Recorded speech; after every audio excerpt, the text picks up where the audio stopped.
Muito bem, vamos ver como é que ficou aqui no Java a questão do registro da empresa, tá? Nós temos a tela do registro do usuário lá, né, onde ele aceita os termos de uso da aplicação e ao aceitar os termos de uso, a empresa dele então é devidamente registrada na retaguarda e também no banco de dados local, tá? Então nós temos três métodos aqui responsáveis por isso, tá? No controller, né, no empresa controller, temos apenas um método, que é o método registrar. Então a gente controla tudo nele, tá? E como é que nós dividimos ele em três? Como é que a gente chama lá do serviço três métodos diferentes? É porque no cabeçalho da requisição nós estamos passando uma operação, tá? Você viu isso lá no Flutter, né? Então a operação ela vai ser ou registrar, ou reenviar e-mail, ou confirmar código, tá? A operação vem no cabeçalho da requisição.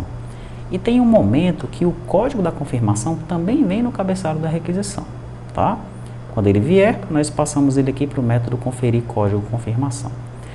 No corpo da requisição vem o objeto empresa e na URL vem o CNPJ, tá? Perfeito. Então, de acordo com a operação, eu vou chamar um método lá no serviço, né? Se a operação for registrar, eu chamo o método registrar. Se for reenviar e-mail, eu chamo o método enviar e-mail confirmação. E se for confirmar código, eu chamo o método conferir código confirmação. Todos eles, ó, veja que eu estou chamando o método e já retornando aqui a empresa, né? Porque o retorno desse meu método é uma empresa, tá?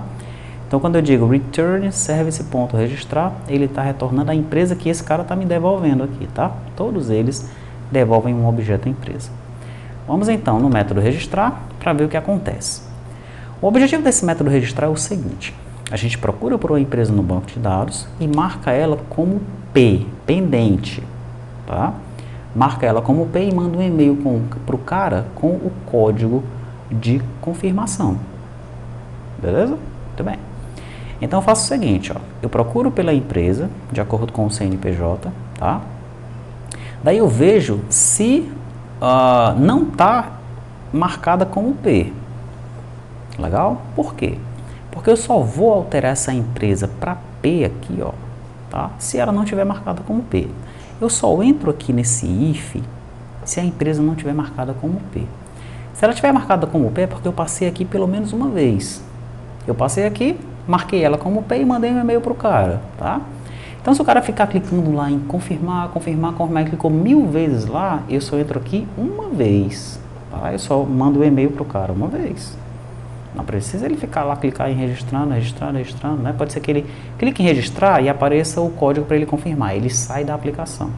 Quando ele volta de novo, vai aparecer novamente lá o termo para ele confirmar. Ele clica em confirmar, aparece o código. Pode ser que ele não esteja recebendo o e-mail, não esteja conseguindo ver o e-mail em spam, tá?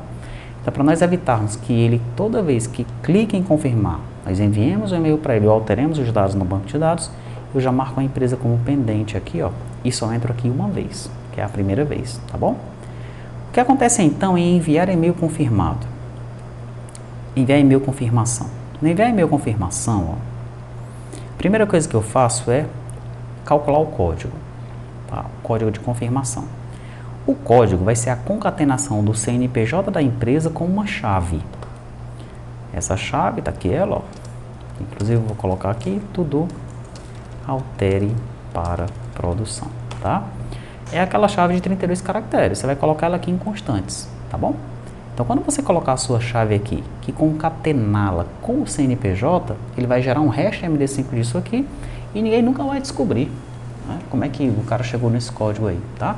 Então é um código único para esta empresa e só ela vai saber, porque ela vai receber isso no e-mail dela, tá? Eu não gravo esse código em nenhum lugar do banco de dados da retaguarda e muito menos no banco de dados local, tá? Esse código ele é gerado aqui, diretamente no código da aplicação e é enviado por e-mail do cara, tá? Só ele sabe desse código. Então eu gero aqui um e-mail em HTML, ó. Olá, nome de fantasia da empresa. Parabéns pelo seu cadastro, informe o seguinte código na aplicação, tá aqui o código, tá? Atenciosamente aqui T2TI.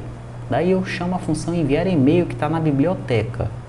Para essa função eu mando o assunto, o e-mail da empresa e o corpo, que é essa string aqui, tá? O método enviar e-mail, ó, eu peguei esse método desse link aqui, ó, tá? Então você pode acessar esse link, dar uma olhada lá como é que o cara explica, como é que funciona essa questão de enviar o e-mail, tá bom? Eu estou utilizando uma conta do Gmail via SMTP para fazer isso daí, tá? A primeira coisa que eu faço é carregar os dados de um arquivo INI, tá?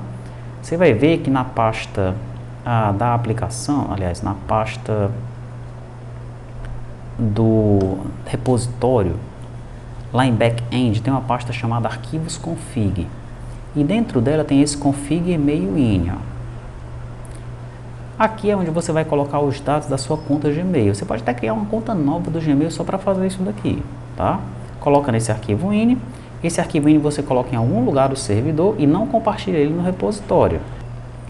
No meu caso aqui, ó, eu coloquei o arquivo INI dentro da pasta C2.T2TI, tá? Mas por que você está usando arquivo INI com Java? Porque eu estou fazendo esse mesmo procedimento para 5 servidores diferentes, tá bom? Então, para facilitar a minha vida aqui, eu estou carregando o mesmo arquivo INI. Mas, evidentemente, cada linguagem tem o seu arquivo de propriedades, né? O Java tem o properties. Inclusive aqui, ó, para eu utilizar o envio do e-mail, eu estou utilizando um properties aqui, tá? Então, no Java, o ideal mesmo é utilizar só um properties. Não precisa desse INI aqui, tá? Lá no Node vai ser um arquivo JSON. As propriedades vão estar no arquivo JSON, tá certo? Mas eu vou usar o INI em todos os servidores, para que fique padronizada a minha forma de desenvolver, já que eu estou fazendo 5 servidores para o treinamento, tá? Então, quando eu carrego esses dados do INI aqui, ó, quais são os dados que tem lá? Tem a sua conta, de onde está indo o e-mail. Aqui é uma cópia oculta, se você quiser colocar, de repente, para um outro e-mail, né, para você ficar analisando quais são as mensagens que estão sendo enviadas.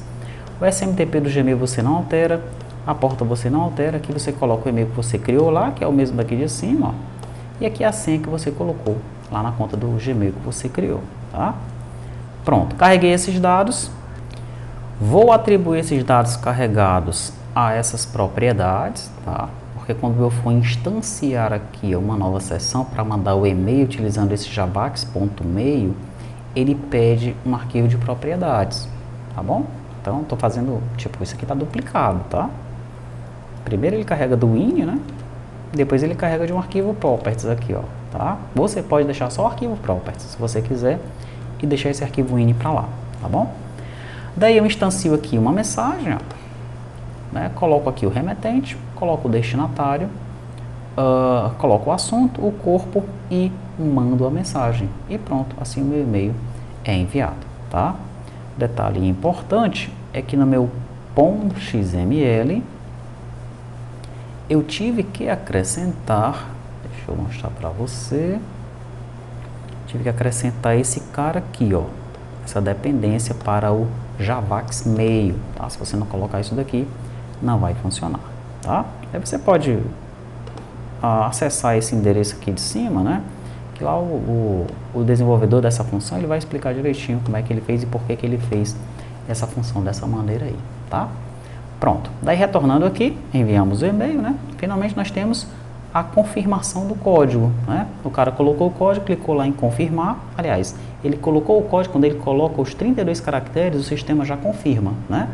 Daí nós geramos o código aqui de novo, ó, tá? Daí a gente compara o código que a gente gerou aqui com o código que ele mandou, ó, tá? Esse código aqui que a gente está gerando é igual ao código que ele mandou, ou seja, ele confirmou o mesmo código que ele recebeu no e-mail? Se sim, nós vamos procurar pela empresa, tá? Daí nós vamos alterar os dados da empresa, ok? Nós vamos colocar que foi registrado sim, a data do registro, a hora do registro e vamos salvar este objeto e retornamos ele lá para o cliente.